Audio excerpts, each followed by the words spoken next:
Speaking of Kim Domingo, walang katotohanan ng balita na lalayasan na niya ang GMA7 at lilipat na sa kabilang TV network.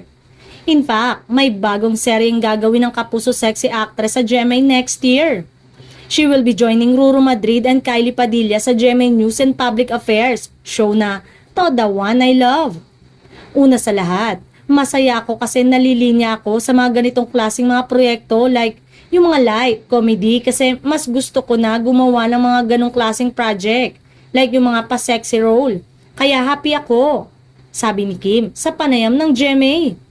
Kasama rin sa serya sina David Licauco, Jackie Rice, Kim Poy Feliciano, Gladys Reyes, and Victor Neri. Sa nga ng ilan ay binabawi ng GMA ang aktres sa ABS-CBN at baka bigyan na ng kontrata ito. Kaloka naman kung kailan malakas siya sa kapamilya ngayon. Ang sabi ni Kim Domingo na ang tinutukoy ay ang FPJ Batang Quiapo.